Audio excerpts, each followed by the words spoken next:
Milí přátelé obrazovek, stojíme před zimním stadionem v Českých Budějovicích, kde už se chystá hokejový zápas mezi Jihočeskou univerzitou a čím?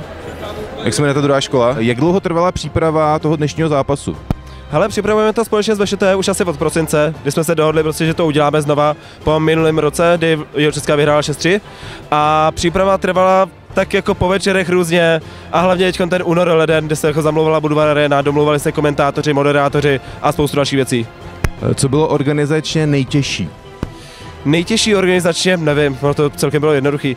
Domluva s Budvar Arenou, vlastně domluva s tím, jak tady mají být ty prostory, kdo to bude uklízet, jak to bude uklízet a tak dále. Takže budeš uklízet potom? Nebudu uklízet, domluvili jsme se, že Budvar Arenou si uklízí sami. No tak to je úplně nejlepší. Poslední otázka, protože vidíme, že jsi ve velkém spěchu, musíš už někam běžet zase. Řekni, kolik myslíš dneska, že přijde lidí? Minulý rok tady bylo kolem 2000 lidí, ale letos plánujeme tak 3,5 tisíce. No a zeptáme se čekajících studentů nebo studentek, jak se těší na zápas. Tady se nebude vyhlídnutý a oni mi někam utekli. Jak se těšíte na zápas? Těšíme se strašně moc. Ale určitě vyhraje Jihočeská univerzita, kdo jiný. Tak jak vidíte sami, Jihočeská univerzita má tady mezi fanoušky velikou podporu. Myslím si, že VŠTE to bude mít hodně těžký při fandění teda, ale uvidíme samozřejmě.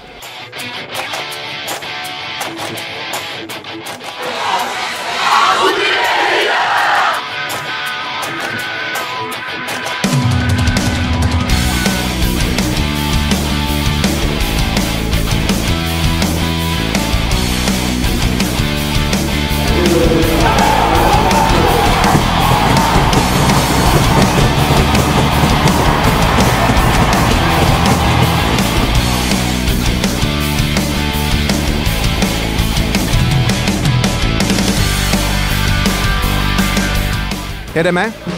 Takže přátelé, Jihočeská univerzita momentálně prohrává o 1 gól, což je samozřejmě naprostá tragédie. A my uděláme krátkou bleskovou anketu mezi fanoušky či faninkami, jak se cítí potom.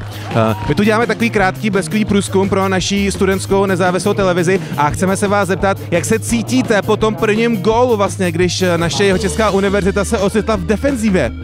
Tak určitě je to zklamání, ale tak já myslím, že to ještě obrátíme a že vyhrajeme.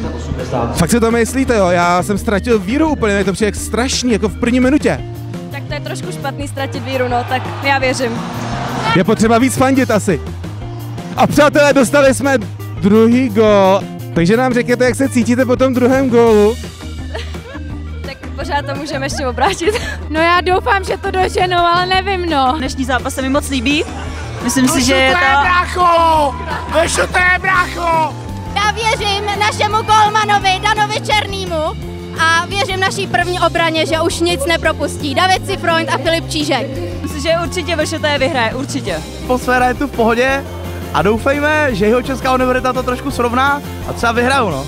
My jim tam prostě nasázíme, dorovnáme a poslední minuta dáme gól navíc a prostě vyhrajeme. Přišel jsem dneska fandit našemu skvělému týmu, sice zatím prohráváme, ale věřím, že to otočíme. Znáte některý z těch hokejistů třeba našich? Ano, známe. Jako sexuálně znáte? Ne, to ne. Určitě? Bylo těžké zorganizovat tu dnešní událost? Tak jelikož už pořádáme druhý ročník, tak nějaké organizační věci už máme zažité. Letos jsme to okořenili kostkou, budou záběry do hlediště, je to posunutý o trošku na lepší level a myslím si, že bude i víc diváků oproti minulému roku. Vidíte, fanoušku se sešlo velké množství.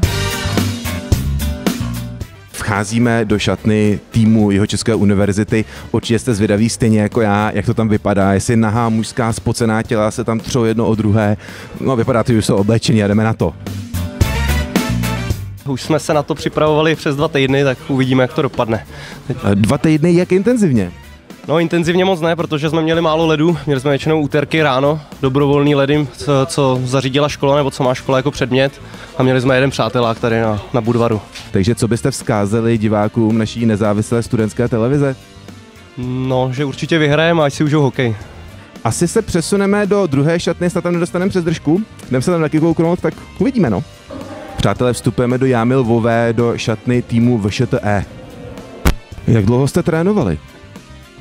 Vlastně už od loňského roku scházíme se a nejenom na ledě teda a partu tady máme. máme tady partu a podřizujeme to dnešnímu zápasu všechno.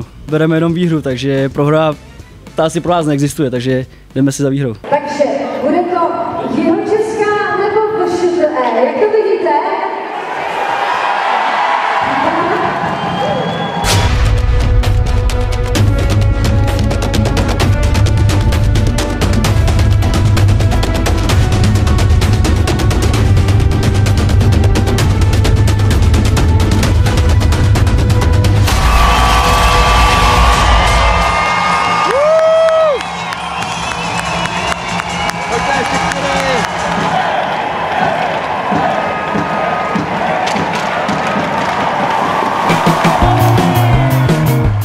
Já jim strašně fandila, hrozně jim to přála, já si myslím, že si to zasloužili. Tak já hodnotím zápas negativně, protože jsem fanouškem Jihočeský, jsem rybář, takže mě to zklamalo ten výsledek. Líbilo se mi to, ke konci to byly sice nervy, ale porazili jsme a to je hlavní, dvakrát jsme od nich dostali loňský hokej, fotbal, ale teď jsme jim to vrátili, tak to bude pokračovat i dál. Byli sehraný spolu a šlo jim to. Velký nadšení našich hráčů, srdcová záležitost, chtěli jsme je porazit a dostali jsme to. Příští rok přijete zase? Určitě přijdu. Na 200%. Milí diváci, tak jste to viděli sami, byla to hra svalů a nervů. Zápas dopadl tak, jak dopadl, je to určitě veliká motivace pro tým Jihočeské univerzity, aby zamakali, začali trénovat už o prázdninách a příští rok jim to vrátili. Pro NSTV Zbyšek Migulevsky.